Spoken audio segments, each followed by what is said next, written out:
have done this novel any place other than Los Angeles, and that the novel is set in Glendale, home to James M. Cain's Mildred Pierce, makes Ariel Swartley's assessment of the novel in Los Angeles Magazine as beyond noir all the more gratifying, as the narrator tries to come to terms with the crumbling American dream that she has struggled so hard, psychically, physically, and emotionally, to achieve.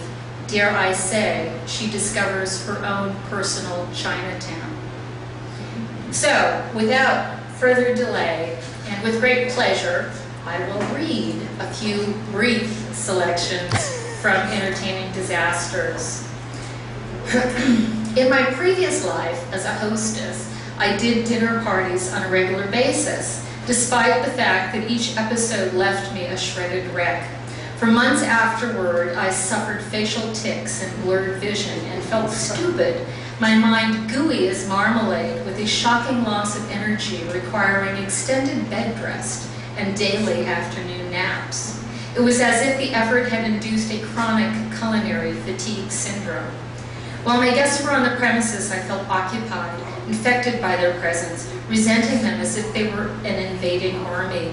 Once they came through my door, I couldn't remember why I'd invited them, and couldn't wait until they'd left.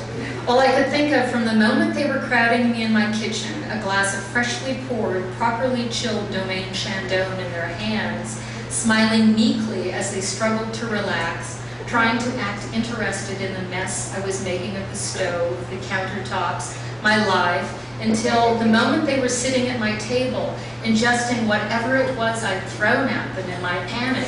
All I could think of as I watched them chew, swallow, and attempt to keep the conversational flow going was, how can I get them out of here sooner rather than later? And no one ever reciprocated. Despite what the etiquette books say, either they didn't read them, or they didn't care, or they felt the discomfort behind my hard, frozen smile and chose not to invite it onto their own turf. I justified this damage, launched a new undertaking, when my hunger for human encounters hit the crisis point. I'd wake suddenly from a long spell of total isolation, feverishly in need of social contact. I was like a hiker crossing the desert who forgets to drink until she's collapsed in a dehydrated stupor. My tongue was thick for lack of use, unable to concentrate on anything other than lingual communion. My mind was like an enraged beast. I had no choice but to cut it loose from whatever writing assignment it might be lashed to, and watch as it circled the room like a lonely child, frantically wondering whom it might get to come over and play. By the time I actually gathered a group, something that can take months in the challenging minefield of Southern California's urban sprawl, murky social hierarchies, unpredictable work, vacation, and babysitter schedules, I invariably overdid it.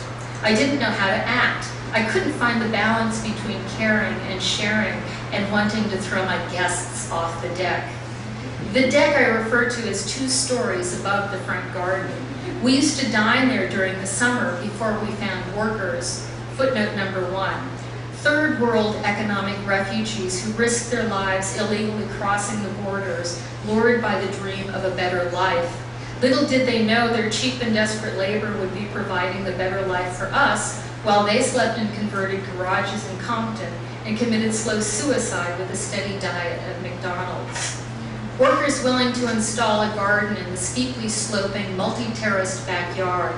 I imagined more than one guest impaled on a wrought iron trellis for failing to eat the last bite of hand-stuffed pumpkin ravioli or homemade saffron and anise ice cream. Who the hell were they to push aside my passionate labors after what I'd gone through to get them a pile of lovingly crafted food to my table? What would they think of my cooking if, once they were trapped by the trellis like specimen insects pinned to a display board, I scraped the remainders into their gaping, groaning mouths? Satisfied that they'd swallowed every last bite, I'd wash it down with a glass of arsenic-laced entree-appropriate wine and desert them with brandy and an exploding cigar. This was the vision that, with each event, began to unspool in my mind, replaying on my psychic big screen for days, weeks, even months afterward.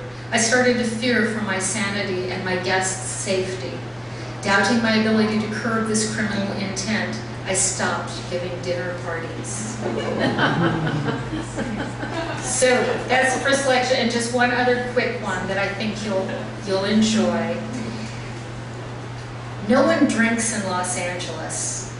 This despite civilization's booze-soaked roots. Agriculture began when hunter-gatherers discovered a pleasant buzz from beverages made with fermented grain.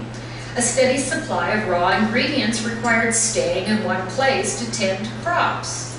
Former nomads needed a drink at the end of a day in the fields to soothe their wanderlust. The ancient Greeks valued drinking over dinner. The after-dinner drinking party, known as the symposium, was the main point of the evening. Great literature resulted, including Plato's Symposium and Apology, featuring the classic icebreaker, "The life which is unexamined is not worth living." In Los Angeles, I found it best not to examine life too closely. In Los Angeles, there's a slippery slope in every sip. This is due largely to Los Angeles being a driving town, a distances between place. This is good for preserving lives, but bad for society. Society needs to get pickled every once in a while. New York and San Francisco are walking towns, and when I lived in those cities, I got pickled on a regular basis, along with the rest of the residents. In New York, drinking is a necessary form of stress reduction. High achievers drink in New York. Of course, you have to be a high achiever to drink in New York because booze costs so much there. In San Francisco, drinking is affordable entertainment. San Franciscans love their drinkers like they love their crooked streets and gear-grinding hills and perpetual fog. San Francisco employed its favorite drinkers as newspaper columnists, Herb Cain and Stanton Delaplane and Charles McCabe, who used to walk down the hill from his North Beach apartment to start his morning with a stiff one at the local Italian social club. People read them over cocktails, a Remus Fizz with the morning edition, a martini with the afternoon final.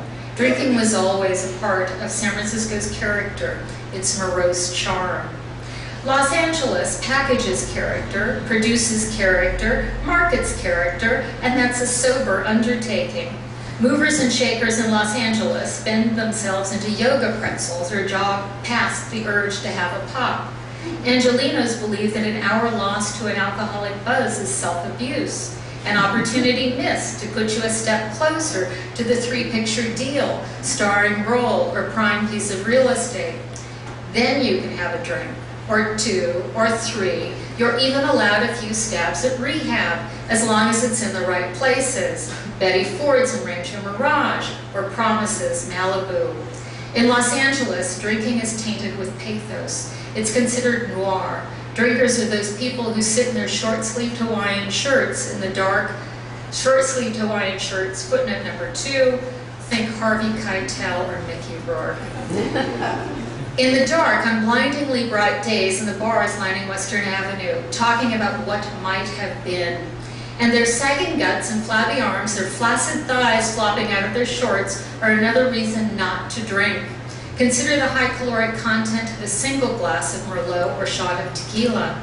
Mention carbohydrates, and I can hear the last drinkers in Los Angeles dumping a luscious Sauvignon Blanc as they permanently switch to water. We're all smiley-faced and dutifully driving the freeways here, scared straight and on edge. Not that I want any more drinkers in Los Angeles. It's hard enough to stay between the lines on an 8-lane freeway at 90 miles an hour when you're sober.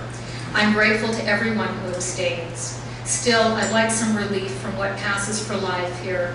I welcome earthquakes for taking us outside the quotidian, something a daily drink or two could do. I wonder if these geologic upheavals are tied to our pent-up tension. Thank you all.